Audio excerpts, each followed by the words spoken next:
William Goffin, 5106 Bayberry Lane, Tamarac. All right. Michelle, you and I have a little disagreement on how this commission should run. City Attorney. I believe... Suspend the time of the speaker. The rules of the city, for everyone's recollection, I'm going to repeat them, are not to address the city commission as a whole, not individual members, or to engage in any disparaging or negative comments. Those are the rules. We ask that everyone to comply with them, including speakers, including board members. Okay. Can you go to the point that I was making, though? Michelle, you're not a dictator. Every one of these 5 get an opportunity. City Attorney. I don't mean to speak for the speaker. He has the right. What he is complaining about is the 3-minute limitation. Then he can complain in general about the 3 minutes and without the other comments. Okay, why did you not ask for the others to vote on that then? I feel like we don't have a commission if you're making all the decisions. Speaking to the mic, Billy, hold the mic up so we can hear you. I don't feel like we have a commission if you try to make all the decisions. That's all I'm saying. Now, I want to know some real answers about what happened between you and 13th floor. And you have not offered any indications of what happened there. City Attorney, we have a person at the podium who is making up stuff. Would you like to share with him? There's nothing made up about it. You know as well as I do what happened. You know what, Mr. Goffnet, if you have evidence of what you so speak, present it. But until such time, that is not the floor. City Attorney, will you please handle this? Everyone, okay? I just said, I'm going to repeat them again. No disparaging remarks. Okay, I think I can do this without going right at her then. All 5 of you, I want to know what your definition of a conflict of interest is. That's question 1. Okay? Now, I'd like to know how many communications everyone on this dais has had with 13th floor in the last 4 years. And you, we elected you to be a check and balance. City Attorney. City Attorney, at this point, I would like to request this guest to leave the room right now, and I want consensus on it. City Attorney, especially as being pointed, you do not point at the commissions like that. Hold on, everyone. I am asking for consensus to have this guest removed by this commission right now, Mayor. And that is appropriate. So, well, the City Attorney has said that The is an Attorney's not appropriate handling request. It looks to me like he's handling it pretty well. I would like to get consensus, Mayor. I am trying to, City Attorney has said that it is up to the commission at this point in time. Commissioner Bolton. Yeah, I know you're on the phone. What do you want, Mayor? I'd like to make a motion to remove Commissioner Bolton from this commission. His duties to this commission is inappropriate by not paying attention to this meeting. We have... There's a motion on the table. Ladies and gentlemen, it is 8:21. We're in recess till 8:30. See you in 9 minutes.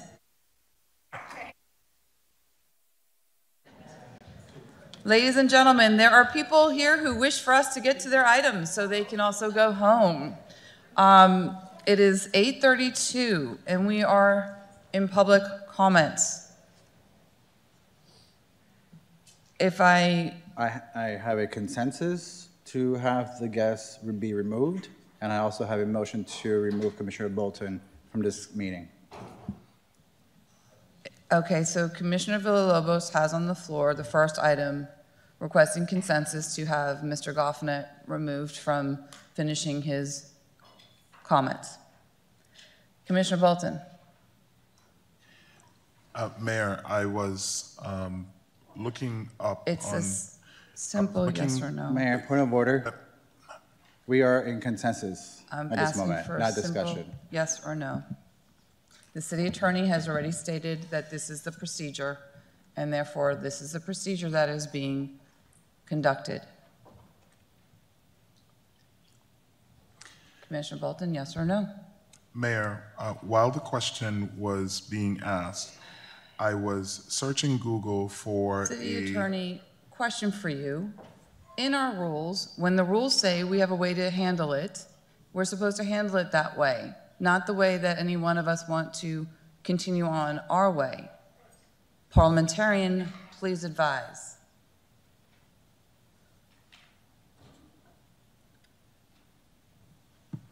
The request or motion, however you want to characterize it, is to have the speaker removed for failure to comply with the rules of decorum that govern public speakers. It's either yes or no. Commissioner Bolton, yes or no? Point of order, Attorney. Yes, sir. City Attorney?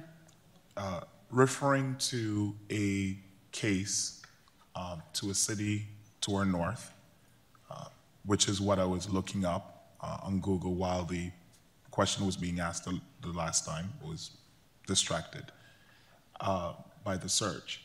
There's a case north where a gentleman owns a boat. He went into the city commission meeting to talk about his boat or some other stuff. The city council from that city, I think it was Delray Beach or one of those cities, removed him from the meeting. He sued the city, then proceeded to the Supreme Court and won. Do you recall that case? I'm familiar with the case. Okay, so I would caution, and this is what I was doing, my job, to make sure that I have an informed vote, not just a political one.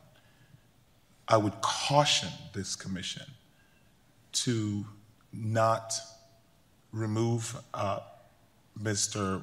William from the room because it would put the city in a bad place. He could sue because we would be abridging his rights. So with that said, my answer is no. Point of order, City Mayor. Attorney, Commissioner Villalobos? What is the point of us having this here if we're not going to follow them? And when I was in front of you, City Attorney, you were discussing with the speaker what to do and what not to do. Then he was warned several times. So you're telling me that we're going to get sued because someone does not want to abide by our rules, our laws, our governing laws that determine what we do and how we do it? Well, what's the point of this? If you can explain that part, just what's the point of this? Yes, I will.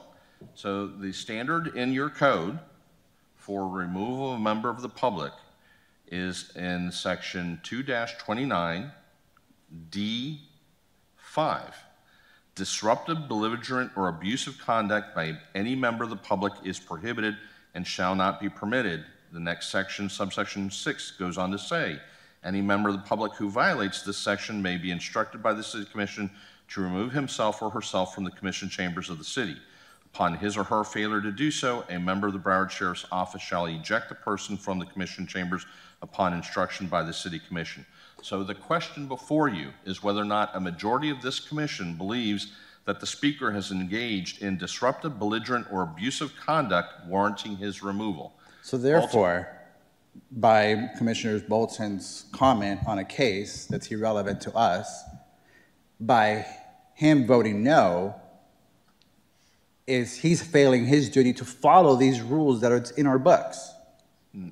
I don't believe that's the case. Well, that is the case because this is in our books that we abide by. I believe that that Commissioner Bolton's no vote is that he is saying to this body that he does not believe the speaker has engaged in disruptive, belligerent, or abusive conduct. No, that's what you're saying, City Attorney. That's not what he said. Well, you've asked me for my understanding.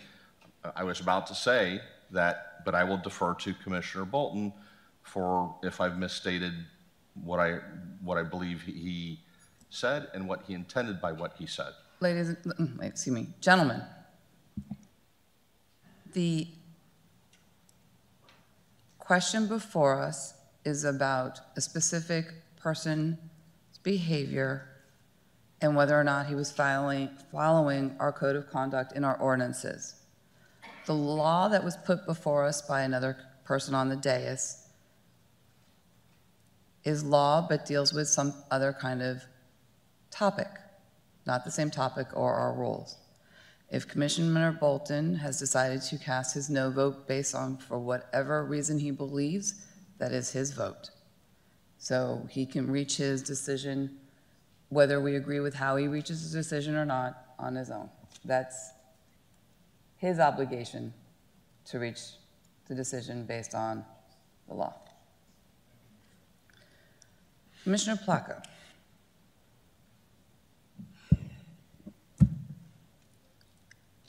I am not going to see the headlines in tomorrow's newspaper that says we have removed a resident. You are going to behave now, are you not? You promised me? Thank you. I feel no need to continue further down the line. Mr. Goffman, I believe you, because if I know that I'm a third for consensus, then I know that I have consensus. I don't need to further go down the line. But if, Mayor, if I will finish my comments, but I'm finishing my comments, and if Commissioner Gellan really needs to speak, he'll speak. The fact of the matter is there is 3 that believe at this time that Mr. Goffnet will not make personal attacks in his comments. He will make his comments general and be heard and finish his last minute of 33 seconds before us. But if we should need to proceed because the Vice Mayor needs to have comments on the record because he has to have comments on the record, then please, Vice Mayor, comment on the record. Sure. First, for the city attorney, does the rules that we have here for public participation, does that supersede the United States Constitution, freedom of speech for every American? Oh, right. No, This. There are limits to free speech rights, such thing that's called time, place, manner. And the courts, including the United States Supreme Court, has rendered opinions that local governments, such as this body, have the right to adopt reasonable restrictions and limitations on the interaction between speakers and elected officials. And the specific provision that I read in earlier, subsection 5, is a very commonly found regulation or limitation on behavior of speakers in these types of public settings, and whether or not something arises to being a violation of that standard, then is in many instances an issue of fact based upon the transcript, recording. But in general, we all have freedom of speech, except we can't yell fire in certain circumstances, correct? And in the context of local government, you can in fact have someone removed for engaging in disruptive, belligerent, or abusive conduct. Point being is that some people's view of disruptive, belligerent, or abusive conduct may be different from others. Correct. And that's ultimately what gets decided in a court of law. And the law also states that when people are on social media cursing us out, saying bad things about us, we are not allowed to delete the comments or remove the comments, because the law, Sunshine Law, says that we have to give people their freedom of speech. Is that correct? That's correct. Okay, so I think the same should apply. I am not going to infringe upon the rights of Mr. Goffman, who is a resident of my district and District 2, from speaking freely and expressing himself. So no, I'm not going to vote to remove him from City Hall, where he pays taxes and he pays our salaries. Thank you. Thank you. Thank you. Thank you, Mayor Gomez. Mr. Goffnet, please proceed.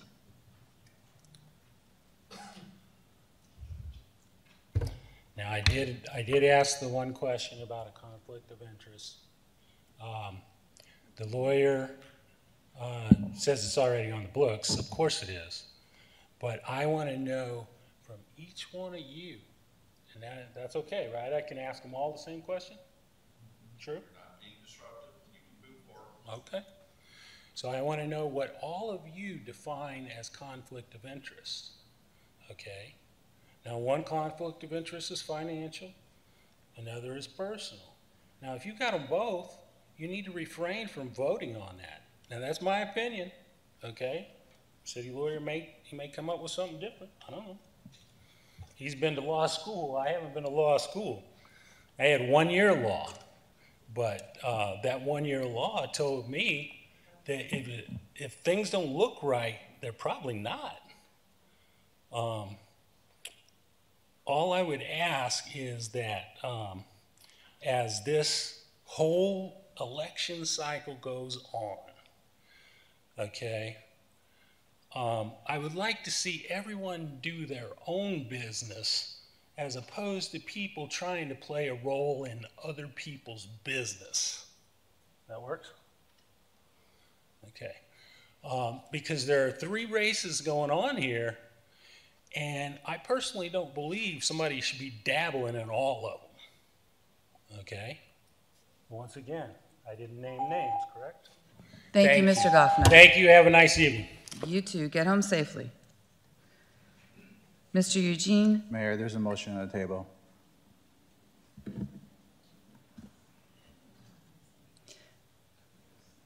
Before the break, Commissioner Villalobos had a motion on the table to remove Commissioner Bolton from the dais. This item does fail for a lack of second. I would like to make my comments. Please Being keep on the them to a- phone while texting each other Point of with order. Vice Mayor. Actually, City City Attorney. Attorney, what is the proper, can you just please, I'm going to Yes, rephrase. so- I'm going to ask you First just of all, We're in just please give public us. comment. We're in Correct. public comment section. A motion was made, failed for second. I understand that Commissioner Villalobos wants to explain why he made his motion. But right now, the section of the agenda we're in is public comment, and I was told that when it happens, to do it at that moment. that is correct. So that I did it at that moment. He did. And the reason if for you that believe moment that was there's- because Commissioner Bolton's on his phone texting Mr. Gellin here, back and forth, not paying attention. There are no and it texts. There are becomes- no No, texts going Commissioner- on between myself and Commissioner Bolton. Thank you. Gentlemen, here's the thing. I called recess in the middle of Commissioner Villalobos trying to put this motion forward, where in his motion he was be expressive of what his concerns were for why he was putting forth the motion. I would, if, from what I'm hearing from what Commissioner Villalobos has said very clearly, I think the appropriate thing for Commissioner Villalobos is after the meeting is to make a public records request of the city clerk for both Commissioner Gellin's text messages during this time frame as they relate to city business, and the same of Commissioner Bolton. I have informed all of you, in fact, very recently, that such communications are a violation of the Sunshine Law.